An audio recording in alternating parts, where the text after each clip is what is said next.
Šodien manā priekšā vai šajā video ir Realme GT7 un GT7T viedtelefoni, kur viens ir, kā paši Realme saka, flagmaņu galējs, otrs ir nedaudz lētāks flagmaņu galējs vai arī varbūt super duper krūts midrangeris, ej nu sazini, redzēsim, un klāt ir arī atsūtīts Realme Super VOOC 120 vatu power adapterītis, jeb barošanas bloks, bet par visu pēc kārtas šajā video sāks ar to, ka ņems manu Depo Trust Everything nazi un skatīsies, kas tad ir iekšā šajos melnajos taisnstūrīšos. Sāks ar GT7, viss eko šmeko papīros ir ielikts iekšā un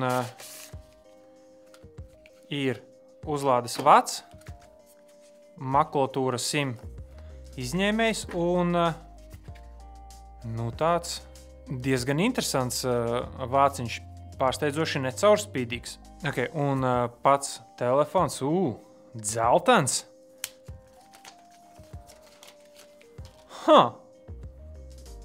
Cik interesanti. Šis izskatās ārkārtīgi tiešām tendēts uz kādu aktīvāka dzīvesveida piekritēju vai jaunieti, divas kameras. Krāsojums interesants uz sajūtām. Tā kā gumijots / ādas, droši vien, ka vegānā āda kaut kāda ir izmantota, un šis tad ir GT7T modelītis. Lai tas slēdzās iekšā un setapojās, ies pie nākamā, un nākamais ir GT7. Par specifikācijām un visu pārējo pēc tam, kad iestatīšu telefonus un iztestēšu, bet es pieļauju, ka šeit būs precīzi tas pats stāsts. Iekšā ir super eko dabai draudzīgā papīra ietērpā noslēpies. Precīzi tāds pats vāciņš. Nekā savādāk, un arī uzlādes vats, un pats telefons, apakšā zem telefona nekā kastītē nav.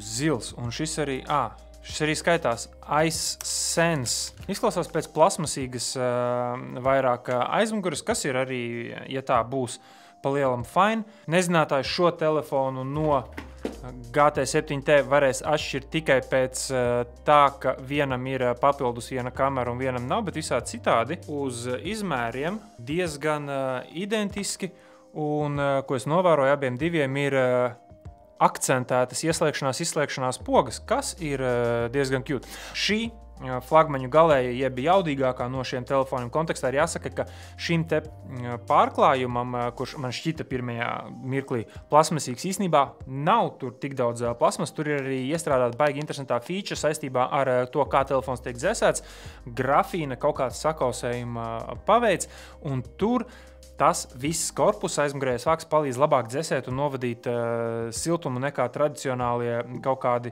risinājumi parastajos telefonos. Un tad konkrēti katram no šim iekšā ir GT7 gadījumā Mediatek 9400E processors, 12 GB operatīvā atmiņa ar 256 vai 512 GB atmiņu, gandrīz 6,8 colu AMOLED ekrāns ar 120 Hz, galveno Sony sensoru kamerai 50 megapikseļi, tikpat ir arī telefoto un 8 megapikseļu ultrawide. Selfiju zīps ir 32 megapikseļi. Baterija ir 7000 mAh Titan kaut kas ar līdz 120 vatu uzlādi, bet bez bezvadu uzlādes. GT7T savukārt ir Mediatek 8400 Max processors, tāda pati ietilpības, 6,8 colu AMOLED ekrāns ar 120 Hz atsvaidzi, nedaudz švākāks kameras sensors, bet arī no Sony ar 50 megapikseļiem galvenajai kamerai un 8 megapikseļiem ultra platleņķa. Izpaliek telefoto kamera, un tāda pati ir arī selfiju kamera 32 megapikseļi. Video spēj visas kameras uzņemt ar 4K 60. Baterija arī ir 7000 mAh titāna kaut kas un 120 Hz uzlāde. Un pirmkārt, es vēlētos sākt ar lietām, kuras tiek apgalvotas, kurām arī bija itin interesants izpildījums prezentācijā. Telefonā ir jauna veida materiāls, kur jau es minēju sākumā, grafīns, kurš esot iestrādāts korpusā, lai labāk novadītu karstumu, kurš rodas telefonu lādējot vai intensīvi spēlējot. Par lādēšanu arī runājot, tad šis esot pirmais telefons, kurš pat tiešo lādējot uz mātes plati ar tā saucamo viedās caurlaidamības vai caurlaidības, jeb smart bypass metodi, tādējādi vēl ilgāk ļaujot baterijai dzīvot, jeb mazāk to degradē. Korpus GT7 ir IP69 ūdensdrošs, kas ir lieliski tiesa. Manuprāt, nedaudz lieki, jo telefonus jau neviens neņem, lai ietu snorkelēt vai nirtu, un it kā jau IP67 arī tam pilnībā atliektiem galiem pietiktu, bet lielie ražotāji spiež uz arvien lielāku šo te IP noturību un attiecīgi daudzi cenšas šim standartam pielīdzināties, un šī gadījumā sanāk, ka Realme nav nekāds izņēmums.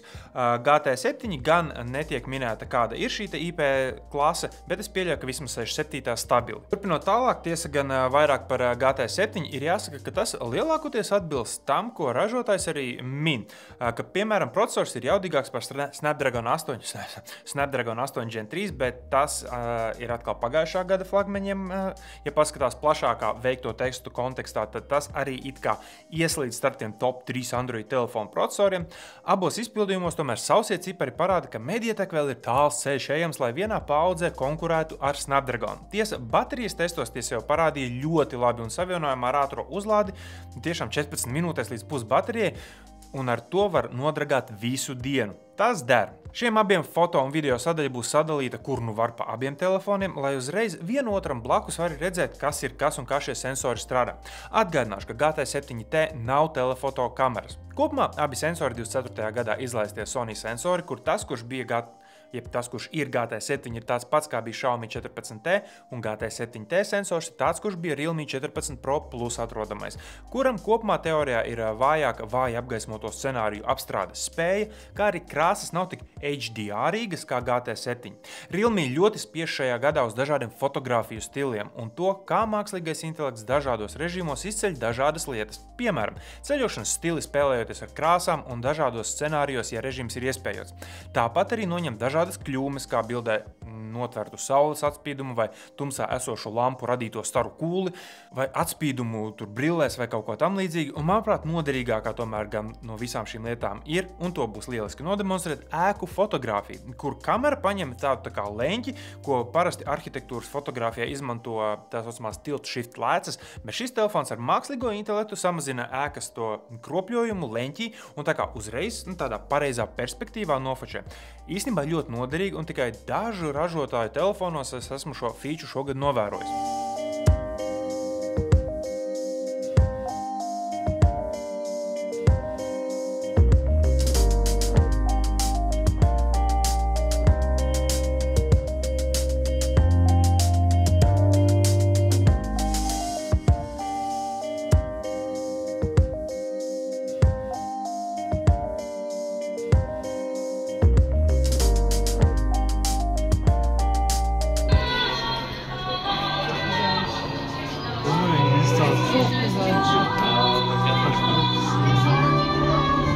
Sāks ar abu kameru selfie, sāks ar abu telefonu selfie kamerām. 4K 60 ir tas, ko abas ir spējīgas ierakstīt. Tagad tu vari 1:1 salīdzināt, kā abas performē un kāds ir arī saulēnā laikā dynamic range un stabilizācija. Stabilizācija papildus nav ieslēgta, tā limitē uzreiz ieraksta spējas uz 1080p, nevis 4K, bet ir jāsaka, ka abiem telefoniem caurmērā līdzīga šī stabilizācija.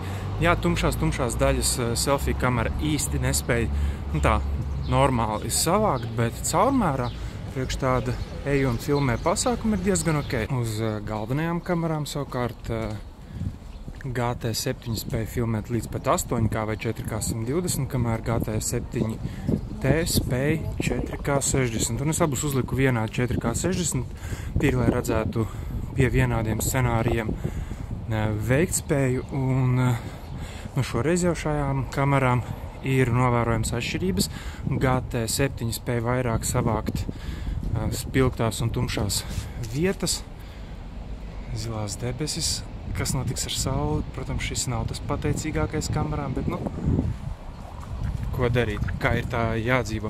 Un pie tam vēl GT7 spēja ierakstīt HDR režīmā, bet droši var ierakstīt komentāros, Kā tev šķiet, cik liela un vai vispār ir starpība starp šīm kamerām un to lēcām un kā tās tiek galā ar dažādām lietām. Jokam tagad ir ieslēgts HDRs, lai tu vari redzēt, cik daudz no ēnām, tumšajām vai supergaišajām vietām spēj izvilkt viena kamera un otra.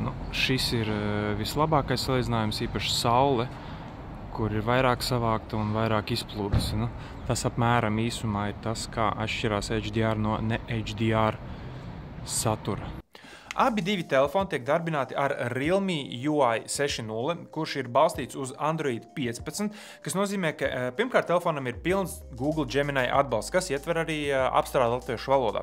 Ir arī dažādi jau pierastie mākslīgā intelekta rīki, kā objektu dzēšana fotogrāfijās, tur aptels un meklē, bet šoreiz ir arī tāda lieta, kā mākslīgais asistents plānošanā. Tam varot piekļūt divreiz aizmugurē uzsitot pa telefonu, bet tas pagaidām ir diezgan ierobežots tajā, ko tas spēj saprast un no ekrāna nolasīt, vai kas tur ir attēlots. Ir arī mākslīgā intelekta atbalsts spēlē PUBG, bet tā kā es pats personīgi, piemēram, nekad to neesmu spēlējis, pieļauju, ka daudzi šī telefona apsvērēji to arī varētu nespēlēt, tad tas man nešķiet personīgi kaut kas baigi īpašais. Ja tā būtu plašāk pieejama feature, tad vēl jā, bet caurmērā interesantāk šķita tas, kā tas AI planner, kurš arī no WhatsAppiem tur spēja izpīpēt kaut kādu kontekstu, strādā. Tiesa jāmin, ka cik šogad ir bakstīts, tad arī Google Gemini nevienmēr spēja labi apstrādāt kaut kādu informāciju vai izvilkt tur no e-pastiem, kad tev būs lidojums vai kas, un viss šis pasākums kopumā, es teiktu, ir jāuztver ar sapratni un nedaudz piezemētām ekspektācijām. Dažas mākslīgā intelekta lietas strādāja sadarbībā ar ķīniešu valodu, lai arī cik tas interesanti nešķistu, kas man pilnībā neko nedeva. Dažas bija tīri basic, kā lidojuma laika nolasīšana un viss.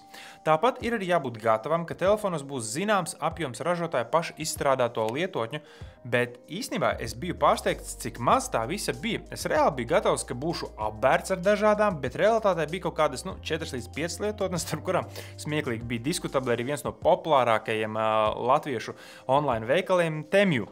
Bet citas ir arī nosacīti apzīmējums kā bloatware, bet liela daļa var izdzēst.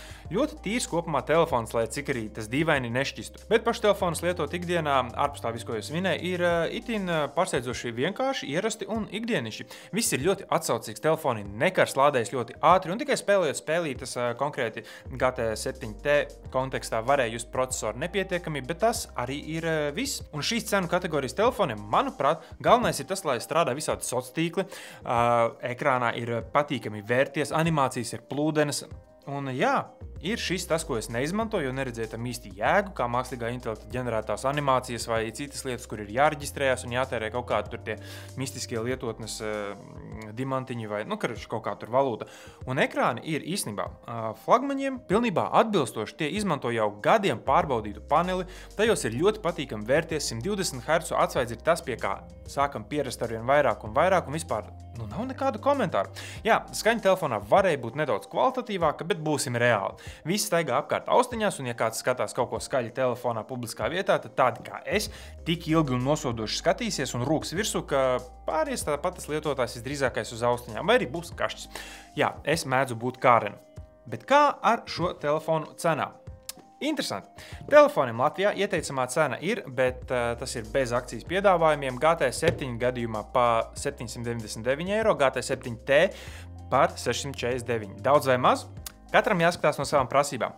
Kopumā pēc veikspējām tie atbilst savai cenai. Es uz šo telefonu un tā cenu skatos no perspektīvas, ka telefons maksā piemēram 30% lētāk kā 256 GB Samsung S25 Ultra.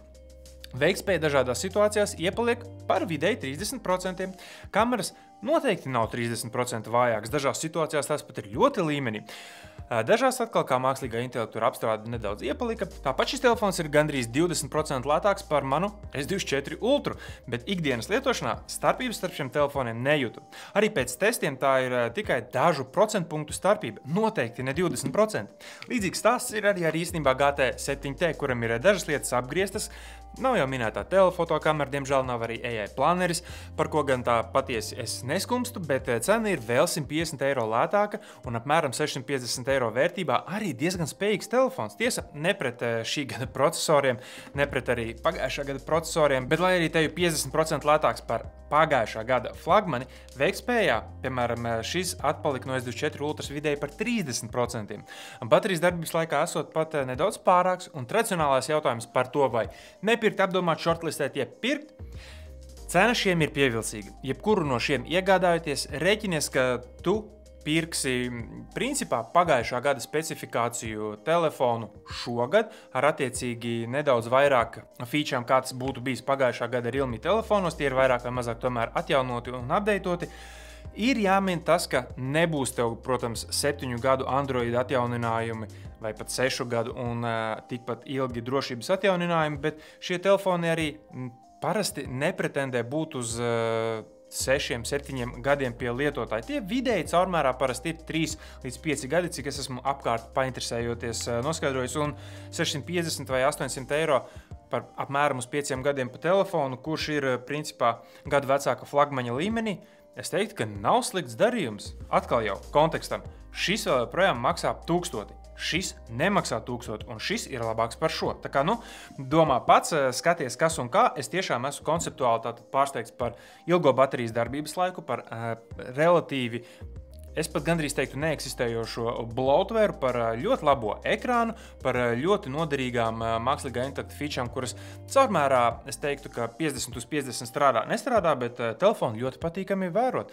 Protams, noskaties arī citus telefonu apskatus un izdari pats sev izglītotu izvēli, balstoties uz to, ko tu redzi un dzirdi apskatos, bet visādi citādi es teikšu paldies, ka noskaties šo video, un mēs ar tevi tiksimies jau kādā no nākamajiem video. Atā!